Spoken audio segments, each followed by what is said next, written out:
What is up, my internet friends and family? I'm Charmx, and today I'm going to be reacting to Don't Hug Me, I'm Scared 6 Explained. Now, in the original Don't Hug Me, I'm Scared 6 that I reacted to, I asked if you guys could send me links to a video explaining what happened, because I got lost. I mean, I really didn't understand what happened. I thought that the red guy was in a dream, but then it turns out that he might not have been in a dream. I'm not really sure, so hopefully this is going to explain it. But with that being said, the original link's in the description, and let's begin!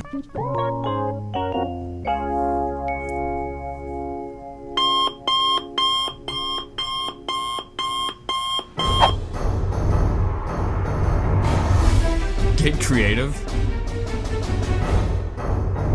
Also cool editing.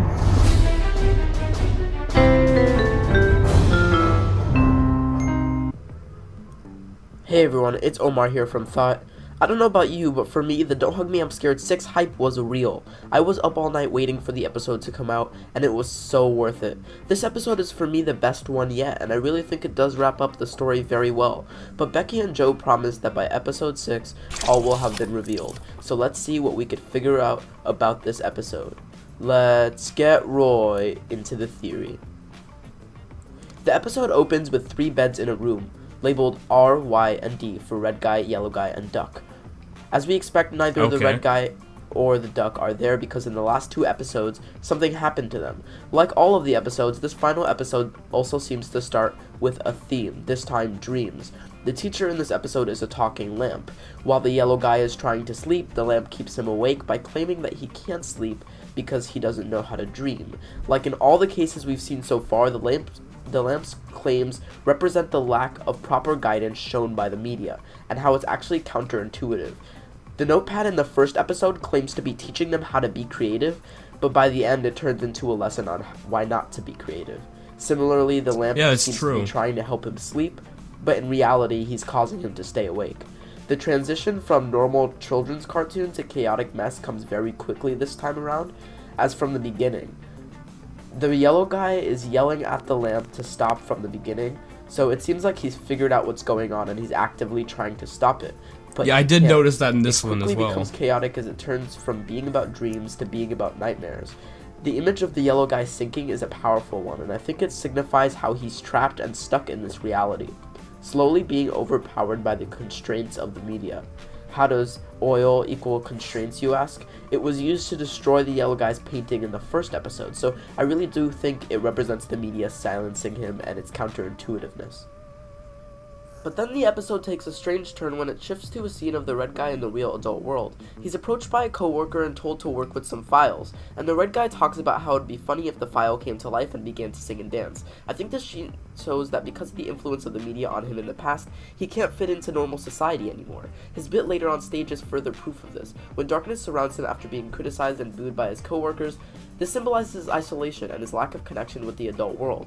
His constant exposure to these teachers as a child scarred him even when he escaped. He may have escaped, but he still sees random objects talking and dancing, perhaps in a hallucination induced by the memories of his schizophrenic? past. Now here's where it gets really interesting. We shift back to the yellow guy in his room, being tortured by the song of the lamp. And then we see the yellow guy on the screen of a machine with many buttons on it. The red guy is at the helm of the machine, and learns that by pressing buttons he can control the media that the yellow guy is exposed to, cycling through old and new teachers. This machine represents the media itself, a huge system of monitoring and controlling the characters. Then Roy reaches towards the red guy slowly. Now it's very easy to assume that Roy is definitively the bad guy because of the scene, and I've been getting loads of comments on my Roy is an evil video saying that the 6th episode proved me wrong. But did it really? Remember how the red guy imagined that a file would sing and talk and dance while talking to his coworker? Well, that file comes up again as a teacher in the yellow guy's room, controlling him and hurting him just as much as all the other teachers. So the red guy's the bad guy? The red guy came up with the idea of a talking file because he himself was scarred by the media which he escaped from, right? So how do we know that Roy himself didn't come up with the ideas for the teachers with which he ruined the lives of the 3 puppets? Because he himself was scarred by the media as a child as well. Why is he reaching so slowly? If he had actually wanted to stop the red guy from pulling the plug and ending the harmful effects of the media, wouldn't he have gone a little faster? Yes, he is responsible for the media and its harmful effects, but it's because he, like the red guy, was exposed to it so much growing up that it isolated him, went into every part of his life, and controlled him. Perhaps he was just one chain in a cycle. Perhaps he was a puppet too, being the yellow guy's the bad guy and escaped into the real world. But was so controlled by the media that he went back into it like the red guy did. And I think the reason the red guy didn't follow Roy's path was seeing the pain on the yellow guy's face and seeing how Roy ended up when he took that path. So the red guy pulled the plug on the media machine, and then something strange happened. The entire series started over as if the red guy didn't change anything. My first perception of this was that even though the red guy pulled the plug on the control of the media over the red guy, he didn't end it for anyone.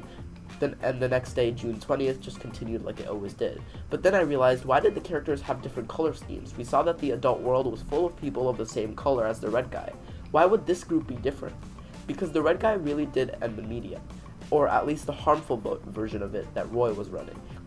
Notice the colors of the three characters. They match their favorite colors, as stated in the first episode of the series. This means that even though the notepad was still there, it still was not giving the puppets mixed messages as before, and it was truly encouraging them to be creative by embracing their uniqueness and their favorite colors, without being told which colors to like and which ones to not like.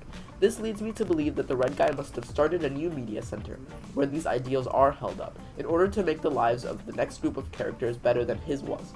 There are still some questions though. What happened to the duck? Well, we saw him flash out of existence in the episode, so I think he really is dead. And what does June 19th mean? That's a tricky one. On June 19th, 1934, the FCC was established here in the US. This is still shaky because Becky and Joe aren't actually Americans, but I still think it would make sense because the FCC is very important. It is the Federal Communications... Wait, so this is about... which regulates radio, satellite, and you guessed media it, regulations? The end of June 19th and the start of a new day represents the end of the current age of television and the beginning of a new one.